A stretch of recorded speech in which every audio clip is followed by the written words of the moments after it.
Welcome to NCERT zone. इस video में हम पढ़ने वाले हैं क्लास 6 के हिंदी को। हिंदी की एक बुक है वसंत भाग 1।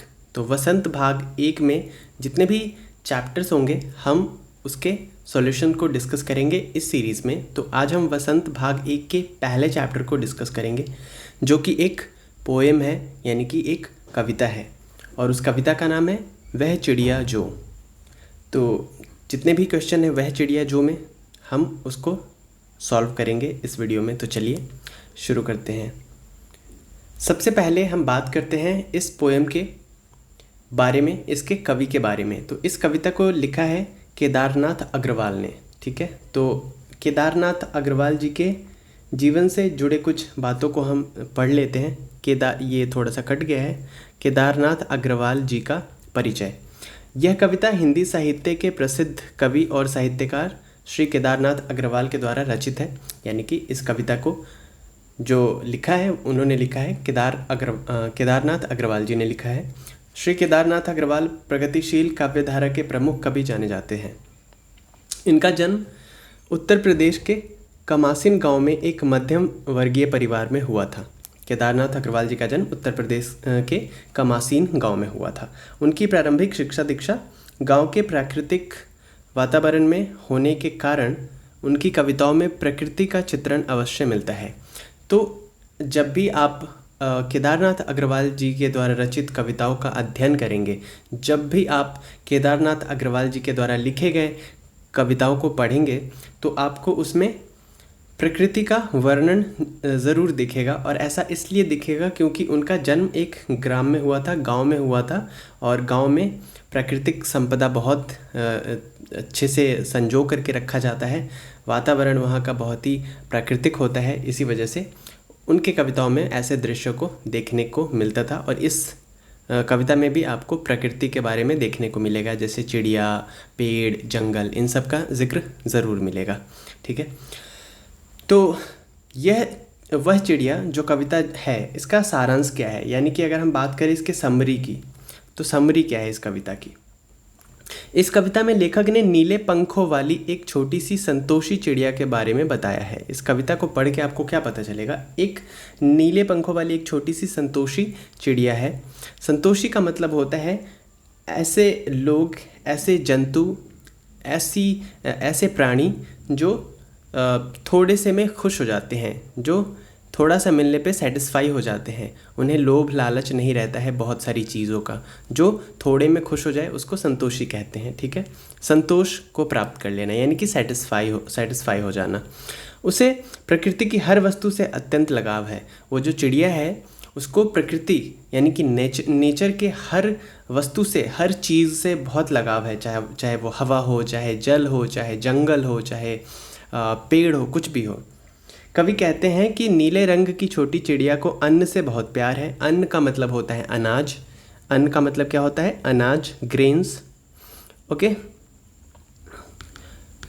वह बहुत ही रुचि और संतोष के साथ दूध भरे ज्वार के दाने खाती है। कविता पढ़ने से आपको पता चलेगा ये सब कि बहुत ही चाव से, रुचि का मतलब होता है बहुत ही इंटरेस्ट के साथ, रुचि मतलब इंटरेस्ट, एंड संतोष के साथ, सेटिस्फैक्शन के साथ वो दूध से भरे ज्वार के दाने खाती है। Jowar is a kind of grain. जैसे गेहूँ, बाजरा, वैसे ही ज्वार भी एक फसल है, क्रॉप है। उसे अपने वन से भी बहुत प्यार है, उसे जंगलों से प्यार है। वह बूढ़े वन में घूम घूम कर अपने मीठे स्वर में वृक्षों के लिए प्यारे गीत गाती है। अभी यहाँ पे वन को बूढ़ा कहा गया है। वन को बूढ़ा कहने के पीछे क्या रीज़न है? क्योंकि जो वन है, जो जंगल है, जो फॉरेस्ट्स हैं, वो आज से नहीं है, बहुत सालों से हमारे प्रकृति का एक हिस्सा रहे हैं। इसीलिए हज़ारों साल से वो हमारे साथ है, सैकड़ों साल से वो हमारे साथ है। इसीलिए यहाँ वन को बूढ़ा कहा गया है। तो वो जो चिड़िया है नीले पंखों वाली, वो वन के लिए मीठे स्वर में वृक्षों के लिए प्यारे गीत गाती है, यानी कि अपनी मीठी बोली से कूकती रहती है जंगलों में। उसे एकांत और नदी से बहुत प्यार है। उसे अकेले रहने से प्यार है, उसे नदी से प्यार है। वह अत्यंत साहस के साथ उफनती नदी में से अपनी चोंच में पानी की बूंदें भर लाती है।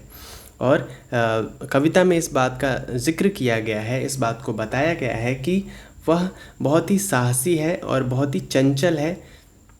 नदियों के ऊपर से उड़ती है, नदियों में डुबकी लगा के उड़ जाती है, अपने चोंच में दाने, नदियों में जो धाराओं के बीच में मोती है उसको भी चुग के वो उड़ जाती है। तो ये सार था कविता का, यानी कि वह जो चिड़िया, वह चिड़िया जो कविता है उसका सार था, यानी कि सारांश था। ये पढ़ने से आपको पता चलेगा। तो अगर हम इन शॉर्ट समझे कि ये चिड़िया कौन है, तो चिड़िया, देखिए जब भी कोई कविता लिखी जाती है, जब भी कोई कवि कविता लिखता है या कहानी लिखता है, तो उसका जो मुख्य पात्र होता है, मुख्य पात्र का मतलब है मेन कैरेक्टर उस कविता का या उस कहानी का। जैसे ये कविता है, इसका मेन कैरेक्टर वो चिड़िया है।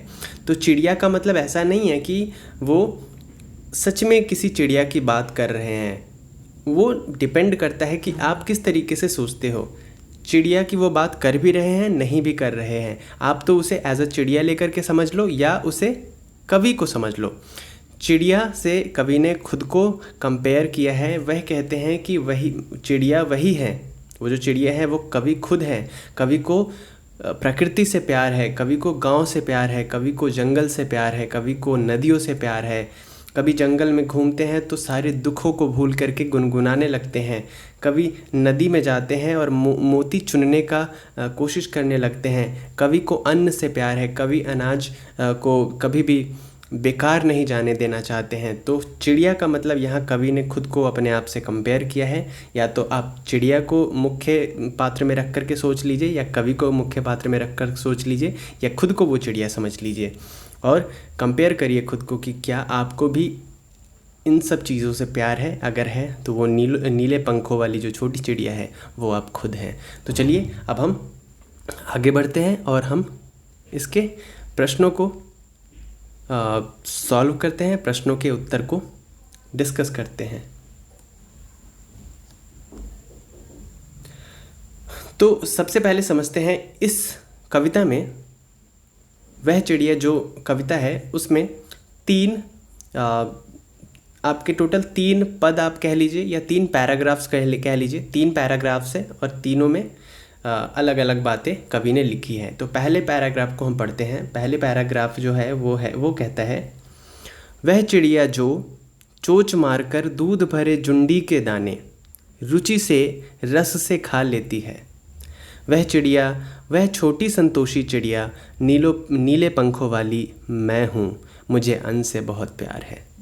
कवि कहते हैं कि वह चिड़िया जो चोंच मारकर दूध भरे जुंडी के दाने, जुंडी मतलब ज्वार, और ज्वार जब कच्चा होता है तो उसे आप चबाओगे तो उसमें वाइट कलर का एक रस निकलेगा जो दूध जैसा प्रतीत होता है, दूध जैसा लगता है। जैसे मक्का यानी कि भुट्टे जो कॉर्न्स जब पके नहीं होते हैं, कच्चे होते हैं, तो उसको आप फोड़ोगे उसके दाने को तो दूध जैसा या गेहूं से दूध जैसा एक लिक्विड निकलता है। ठीक है, तो वही कहते हैं, वह चिड़िया जो चोंच मारकर दूध भरे जुंडी के दाने रुचि से रस से खा लेती है, वह छोटी संतोषी चिड़िया मैं हूँ। तो वो कहते हैं मैं ही वो चिड़िया हूँ, मुझे अन्न से बहुत प्यार है। तो इस पद में यानी कि इस पैराग्राफ में, प्रथम पैराग्राफ में लेखक कहते हैं, लेखक एक नीले पंखों वाली छोटी चिड़िया का उल्लेख करते हुए बता रहे हैं कि वह चिड़िया बहुत ही संतोषी है, यानी कि कम में खुश हो जाने वाली है तथा उसे अन्न से बहुत प्यार है। वह दूध से भरे ज्वार के दानों को बहुत ही रुचि से, इंटरेस्ट के साथ और रस लेकर खाती है, अच्छे से खाती है। अर्थात कवि इस पद के माध्यम से स्वयं को, खुद को संतोषी होने तथा अन्न के महत्व के बारे में बता रहे हैं। ठीक है, जैसा मैंने कहा था कि कवि ने खुद से कंपेयर किया है उस चिड़िया को, और वो कहते हैं कि वह चिड़िया मैं ही तो हूँ, मैं बहुत संतोषी हूँ, मुझे कम में ही खुशी मिल जाती है और मुझे अन्न से बहुत लगाव है। यानी कि अनाज जो है, अन्न जो है वो हमें बर्बाद नहीं करना चाहिए। एक दाना जो आप बर्बाद करते हो, उसी एक दाने से चींटियों का पूरा परिवार भी खा सकता है। तो इस बात को हमेशा ध्यान में रखना चाहिए कि हमें अनाज जो है, अन्न जो है, उसे बर्बाद नहीं करना चाहिए। हो सकता है कि आप जिस अन्न को बर्बाद कर रहे हो और कूड़े में फेंक रहे हो, उसी कूड़े से निकाल करके किसी गरीब अपना भूख मिटाता होगा। ठीक है, अब बात करते हैं हम सेकंड पैराग्राफ की। तो सेकंड पैराग्राफ है, वह चिड़िया जो कंठ खोलकर बूढ़े वन बाबा की खातिर रस उंडेल कर गा लेती है, वह छोटी मुँह बोली चिड़िया नीले पंखों वाली मैं हूँ, मुझे विजन से बहुत प्यार है। सेकंड पैराग्राफ में कवि कहते हैं कि वह चिड़िया जो कंठ खोलकर अपने गले से बूढ़े वन बाबा की खातिर, बूढ़े सैकड़ों सालों से जो हमारे साथ है, हज़ारों सालों से जो हमारे साथ है, उस वन बाबा की खातिर रस उंडेल कर गा लेती है। रस उंडेल कर गा लेने का मतलब है कि रस घोल कर गा लेना। रस कैसा होता है? मीठा होता है। और वो अपने मीठे गले से वन बाबा की खातिर वो गाती है, वह छोटी मुँह बोली चिड़िया नीले पंखों वाली मैं हूँ, मुझे विजन से बहुत प्यार है। द्वितीय पद में यानी कि सेकंड पैराग्राफ में लेखक बता रहे हैं कि इस नन्ही चिड़िया को उस वन से भी बहुत प्यार है जिसमें वह रहती है, तथा अपने बूढ़े वन बाबा और उसके वृक्षों के लिए वह अपने मीठे कंठ से मधुर और सुरीला गीत गाती है। उसे एकांत में रहना पसंद है तथा वह प्रकृति के साथ इस गीत का अकेले में आनंद लेना चाहती है। थर्ड पैराग्राफ की अगर हम बात करेंगे,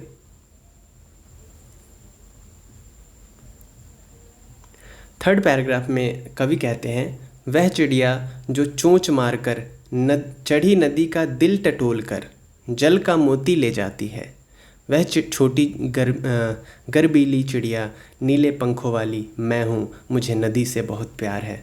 अंतिम पद है ये, लास्ट पैराग्राफ है। लास्ट पैराग्राफ में कवि कहते हैं कि वह चिड़िया जो चोंच मारकर चढ़ी नदी का दिल टटोल कर जल का मोती ले जाती है। चढ़ी नदी का यहाँ क्या मतलब है कि नदी क्या होती है? नदी में धाराएं रहती है, ठीक है, धाराओं के साथ बहती है। तो कभी नदी में उफान आ जाता है, ऐसे चढ़ जाती है नदी, तो वो कहते हैं कि नदी के बीचों बीच जो सिप रहते हैं और उस सिप में जो मोती होता है, सिप में मोती पाया जाता है, तो उस चोंच मारकर वहाँ से वो चढ़ती नदी में, उफनती नदी से के बीच से मोती चुग लेती है वो चिड़िया, है ना। वो कितनी साहसी है, वह छोटी गर्बीली चिड़िया, साहसी चिड़िया नीले पंखों वाली मैं हूँ, मुझे नदी से बहुत प्यार है। अंतिम पद में कवि कहना चाहते हैं कि वह नीले पंखों वाली छोटी सी चिड़िया अत्यंत साहसी और गर्व से भरी हुई है। गर्बीली का मतलब क्या है? गर्व से भरी हुई, प्राउड है उसे अपने आप पे, क्योंकि वह चिड़िया छोटी होने के बाद भी उफनती हुई नदी के ऊपर से जल रूपी मोती ले आती है। जल रूपी मोती का मतलब पानी चुन लेती है, मोती जैसा जो पानी की बूंदें मोती की तरह होती है, अर्थात जल से अपनी प्यास बुझा लेती है और नदी से और उसके जल से भी बहुत प्यार करती है। तो ये 3 पैराग्राफ्स थे और तीनों का ये मतलब था जो हमने समझ लिया है। अब बात करेंगे क्वेश्चन आंसर्स की, ठीक है। क्वेश्चन आंसर में है, कट गया है ऊपर से, कि अगर आपको इस कविता का शीर्षक लिखने को कहा जाए तो आप क्या लिखोगे? शीर्षक का मतलब होता है कि जो टाइटल देना चाहो आप इस कविता को, तो आप अपने मर्ज़ी से क्या दोगे। तो टाइटल हम देंगे यहाँ पे प्यारी चिड़िया, आप अपने हिसाब से दे सकते हो, ऐसा कोई फिक्स्ड आंसर इसका नहीं है। अगर ये क्वेश्चन आपको देखने में दिक्कत हो रही है तो आप अपने बुक से देख सकते हो। ये एक्चुअली बनाते समय जब मैं इस नोट्स को बना रहा था तो ऊपर से थोड़ा कट गया है, तो अगले चैप्टर से, अगले वीडियो से मैं इसको ठीक कर दूँगा। फ़िलहाल आपको जो क्वेश्चंस दिखाई नहीं दे रहे हैं वो आप अपने बुक से देख लीजिएगा। नेक्स्ट क्वेश्चन में है, इस कविता के आधार पर बताओ कि चिड़िया को किन किन चीज़ों से प्यार है। तो चिड़िया को किन किन चीज़ों से प्यार है? देखिए, चिड़िया को प्यार है, चिड़िया को खेतों में लगे जौ बाजरे की फलियों यानी कि अन्न से प्यार है, अनाज से। उसे जंगल में मिले एकांत जहाँ वह खुली हवा में गाना गा सकती है, उससे प्यार है। उसे नदी से प्यार है जिसका ठंडा मीठा पानी वह पीती है। यह चीज़ें उसे आज़ादी का एहसास दिलाती है, इसलिए वह इन सब से प्यार करती है, ठीक है। अब हम बात करेंगे नेक्स्ट क्वेश्चन की। नेक्स्ट क्वेश्चन है, कवि ने चिड़िया को छोटी, संतोषी, मुँह बोली और गर्बीली चिड़िया क्यों कहा है? तो चिड़िया छोटे आकार की थी और किसी भी बात को बोलने से नहीं झिझकती है, इसलिए कवि ने उसे छोटी और मुँह बोली कहा है। जो मुँह बोले लोग होते हैं वो कुछ भी बोल देते हैं, उन्हें डर नहीं होता है। वह संतोषी स्वभाव की है, अतः कवि उसे संतोषी कहते हैं। कम में खुश हो जाती है। चिड़िया को अपने कार्यों पर गर्व है क्योंकि वह नदी के बीच से पानी पीने जैसा कठिन कार्य सफलतापूर्वक कर लेती है। यही कारण है कि कवि ने उसे गर्बीली कहा है, ठीक है। बात करते हैं नेक्स्ट क्वेश्चन की। नेक्स्ट क्वेश्चन है आशय स्पष्ट करो। आशय स्पष्ट करो का मतलब होता है कि अर्थ बताइए। ये जो चीज़ें कविता में लिखी गई है उसका अर्थ बताइए। पहला रस उंडेल कर गा लेती है, एंड सेकंड चढ़ी नदी का दिल टटोल कर जल का मोती ले जाती है। इन दोनों लाइनों का मतलब समझाना है। आशय का मतलब होता है अर्थ बताइए, ठीक है। तो पहले लाइन की अगर बात करें, रस उंडेल कर गा लेती है, तो इसका मतलब क्या है? इस पंक्ति में चिड़िया बंधन मुक्त और खुश होकर इतना सुंदर और मीठा गाती है मानो उसने सारा रस गाने में उंडेल दिया हो। यानी कि उसका गाना इतना मीठा होता है, इतना प्यारा होता है सुनने में कि लगता है मानो रस घोल दिया हो अपने गाने में, ठीक है। तो पहले का तो ये मतलब हो गया। सेकंड है चढ़ी नदी का दिल टटोल कर जल का मोती ले जाती है। इस पंक्तियों में चिड़िया की कार्यकुशलता को दर्शाया गया है कि चिड़िया कितनी कार्यकुशल है। बहती हुई नदी के बीचों बीच से उड़कर पानी पी के उड़ जाती है, ठीक है। इन पंक्तियों में चिड़िया की कार्यकुशलता को दर्शाया गया है। वह जल के बीच में स्थित मोती को भी ढूंढ लेती है, यानी कि जल रूपी मोती जो बूंद होती है पानी की, वो मोती की तरह दिखाई देती है और वो उसे अपनी चोंच में दबाकर उड़ जाती है, अर्थात वह तेज बहती नदी से भी पानी पी लेती है। तो चढ़ी नदी का दिल टटोल कर जल का मोती ले जाती है का मतलब ये था। आई होप समझ में आ गया होगा। नेक्स्ट क्वेश्चन है, पहले ये लाइंस पढ़िए। ये लाइंस है, पंखों वाली चिड़िया, ऊपर वाली दराज, नीले पंखों वाली चिड़िया, सबसे ऊपर वाली दराज, ठीक है। तो ये है जो अंडरलाइन आपको जो वर्ड्स दिख रहे हैं, यह रेखांकित शब्द यानी कि अंडरलाइंड जो वर्ड्स हैं विशेषण का काम कर रहे हैं। विशेषण का मतलब होता है कि जो किसी संज्ञा की विशेषता बताता है। संज्ञा क्या होता है? संज्ञा मतलब नाउन्स, यानी कि जो बर्ड्स हैं वो नाउन्स है, जो ह्यूमन है वो नाउन्स है। आपने पढ़ा होगा नाउन किसे कहते हैं? किसी भी वस्तु, व्यक्ति, स्थान के नाम को संज्ञा कहते हैं, यानी कि noun is the name of person, place और एनी ऑब्जेक्ट्स, ठीक है। तो चिड़िया क्या है? नाउन है। और पंखों वाली चिड़िया, पंखों वाली चिड़िया एक विशेषता हो गई कि चिड़िया तो है लेकिन पंख भी है, यानी कि दैट इज़ एडजेक्टिव। वो क्या कर रहा है? स्पेसिफाई कर रहा है उस चिड़िया को, उसकी विशेषता बता रहा है। और नीले पंखों वाली चिड़िया एक एडजेक्टिव और हमने जोड़ दिया उसमें, नीले पंखों वाली चिड़िया। चिड़िया तो है बट कैसे पंखों वाली है? नीले पंखों वाली। तो ये सब विशेषण का काम कर रहे हैं, एडजेक्टिव का काम कर रहे हैं, ठीक है। ये शब्द चिड़िया और दराज संज्ञाओं की विशेषता बता रहे हैं। अतः रेखांकित शब्द क्या है? विशेषण है। और चिड़िया दराज विशेष्य है, और जिस चीज़ की वो विशेषता बता रहे हैं वो विशेष्य है, यानी कि नाउन जो है उसे यहाँ पे विशेष्य कहेंगे और उसको जो स्पेसिफाई कर रहा है वर्ड उसे हम विशेषण कहेंगे। यहाँ वाला वाली जोड़कर बनने वाले कुछ और विशेषण दिए गए हैं। ऊपर दिए गए उदाहरणों की तरह इनके आगे एक एक विशेषण और जोड़ो। तो ये जो लाइंस है, अब बोल रहे हैं कि इसमें भी आप विशेषण लगाइए, जैसे मोरों वाला बाग, पेड़ों वाला घर, फूलों वाली क्यारी, खादी वाला कुर्ता, रोने वाला बच्चा, मूँछों वाला आदमी। अब ये सब तो है, विशेष्य हैं, लेकिन इसको विशेषता कैसे इसमें हम ऐड करें, एडजेक्टिव कैसे ऐड करें? तो जैसे मोरों वाला बाग, तो मोरों के आगे हम क्या लगा सकते हैं? विशेषण लगा सकते हैं, ठीक है। मोर का कलर लिख सकते हैं या उसका टाइप लिख सकते हैं, कुछ भी लिख सकते हैं जो एडजेक्टिव हो। तो चलिए आंसर डिस्कस करते हैं। आंसर है रंग बिरंगे मोरों वाला बाग। यहाँ पे जो रंग बिरंगे हो गया वो हो गया एडजेक्टिव यानी कि विशेषण, और मोरों वाला बाग क्या हो गया? वो हो गया विशेष्य, ठीक है। उसी तरह पेड़ों वाला घर में विशेषण लगाना था तो हमने लगा दिया हरे भरे पेड़ों वाला घर, लाल फूलों वाली क्यारी, सफ़ेद खादी वाला कुर्ता, बहुत रोने वाला बच्चा, लंबी मूँछों वाला आदमी। तो ये जो अंडरलाइन वर्ड है वो सब विशेषण है, और बाकी जो राइट हैंड साइड में है जैसे मोरों वाला बाग, पेड़ों वाला घर, ये सब विशेष्य हैं, ठीक है। तो विशेषण क्या होता है? जो किसी चीज़ की विशेषता बताता है, और जिसकी वो विशेषता बता रहा है वो उसे विशेष्य कहते हैं। बात करेंगे नेक्स्ट क्वेश्चन की। नेक्स्ट क्वेश्चन है, वह चिड़िया जुंडी के दाने रुचि से खा लेती है, वह चिड़िया रस उंडेल कर गा लेती है। ये जो लाइन आपने पढ़ा, कविता के इन पंक्तियों में मोटे छाप वाले शब्दों को ध्यान से पढ़ो। अच्छा, मोटे छाप वाले शब्द यानी कि रुचि से, ये मोटे छाप में है। रस उंडेल कर, ये भी मोटे छाप में लिखा गया है, यानी कि इटैलिसाइज्ड वर्ड जिसे हम कहते हैं। कविता के इन पंक्तियों में मोटे छाप वाले शब्द को ध्यान से पढ़ो। पहले वाक्य में रुचि से खाने के ढंग की, और दूसरे वाक्य में रस उंडेल कर गाने के ढंग की विशेषता बता रहे हैं। तो पहले सेंटेंस अगर हम पढ़े, वह चिड़िया जुंडी के दाने रुचि से खा लेती है, मतलब खा तो लेती है, खाना इज़ व्हाट, खाना इज़ एक्शन। तो खाना क्या है, वर्ब है। खाना क्या है, वर्ब, यानी कि हिंदी में इसको कहते हैं क्रिया। क्या कहते हैं, क्रिया।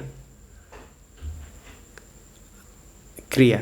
अगर हम बात करें खा लेती है, लेकिन कैसे खा लेती है, रुचि से खा लेती है, इंटरेस्ट के साथ खा लेती है, तो रुचि से क्या हो गया, क्रिया विशेषण। यहाँ पे ये एक्शन को स्पेसिफाई कर रहा है, एडजेक्टिफाई कर रहा है। क्लियर है। तो जब कोई वर्ड एक्शन को एडजेक्टिफाई करता है, एक्शन को स्पेसिफाई करता है, एक्शन की विशेषता बताता है, तो उन वर्ड्स को कहते हैं क्रिया विशेषण। क्या कहते हैं, क्रिया विशेषण। तो वही है, पहले में रुचि से हो गया क्रिया विशेषण, यानी कि खा तो रहा है, खाना इज एक्शन, और खाने की ढंग को बताया रुचि से खा रहा है, तो रुचि से इज अ क्रिया विशेषण। उसी तरीके से सेकंड में, वह चिड़िया रस उंडेल कर गा लेती है। गा तो लेती है, गाना इज एक्शन, गाना इज क्रिया, लेकिन कैसे गाती है, रस उंडेल कर गाती है, यानी कि मीठा शहद घोल कर गाती है। दैट इज रस उंडेल कर हो गया यहाँ पे क्या, ये हो गया क्रिया विशेषण। ठीक है। अतः ये दोनों क्रिया विशेषण है। समझ में आ गया। नीचे दिए गए वाक्यों में कार्य के ढंग या रीति से संबंधित क्रिया विशेषण छांटो। तो अब ये जो सेंटेंसेस दिए गए हैं, इसमें आपको बताना है कि क्रिया विशेषण क्या है। तो अगर हम पहले सेंटेंस को पढ़ें तो इसमें है, सोनाली जल्दी जल्दी मुंह में लड्डू ठूंसने लगी। तो सोनाली मुंह में लड्डू ठूंसने लगी। ठूंसने इज़ व्हाट, ठूंसने इज़ एक्शन, क्रिया। ठीक है, काम करना। ठूंसना इज़ काम करना, क्रिया, एक्शन। लेकिन कैसे ठूंसने लगी, जल्दी जल्दी। तो जल्दी जल्दी यहाँ पे क्या है, जल्दी जल्दी जो है ये है क्रिया विशेषण। फास्ट फास्ट खाने लगी, तो ये हो गया क्रिया की विशेषता बता रहा है, काम की विशेषता बता रहा है। सेकंड में बात करें, गेंद लुढ़कती हुई झाड़ियों में चली गई। तो झाड़ियों में चली गई, तो ये हो गया आपका क्या, क्रिया, एक्शन, चले जाना। लेकिन कैसे गई, लुढ़कती हुई, तो लुढ़कना इस क्रिया विशेषण। तो उसी तरीके से बाकी सेंटेंसेस में भी करना है। तो पहले में क्या हो जाएगा, सोनाली जल्दी जल्दी मुंह में लड्डू ठूसने लगी, तो जल्दी जल्दी क्रिया विशेषण हो गया। सेकंड में, ख में लुढ़कती हुई हो गया क्रिया विशेषण। ग में भूकंप के बाद मुजफ्फराबाद की जिंदगी धीरे धीरे सामान्य होने लगी। तो यहाँ पे धीरे धीरे क्या है, धीरे धीरे क्रिया विशेषण। घ की बात करें, कोई सफ़ेद सी चीज़ धप से आंगन में गिरी। गिरना इज एक्शन, लेकिन कैसे गिरी, धप से गिरी, तो धप से क्या हो गया, क्रिया विशेषण। उसी तरीके से इबोबी फुर्ती से चोरों पर झपटा। झपटना इज एक्शन, लेकिन कैसे झपटा, फुर्ती से, क्विकली, तो फुर्ती से जो हो गया वो हो गया क्रिया विशेषण। उसी तरीके से च में देखें तो तेजिंदर सहम कर कोने में बैठ गया। कोने में बैठ गया, बैठना इज एक्शन, लेकिन कैसे बैठ गया, सहम कर, डर कर, तो दिस इज क्रिया विशेषण, यानी कि ये हो गया सहम कर।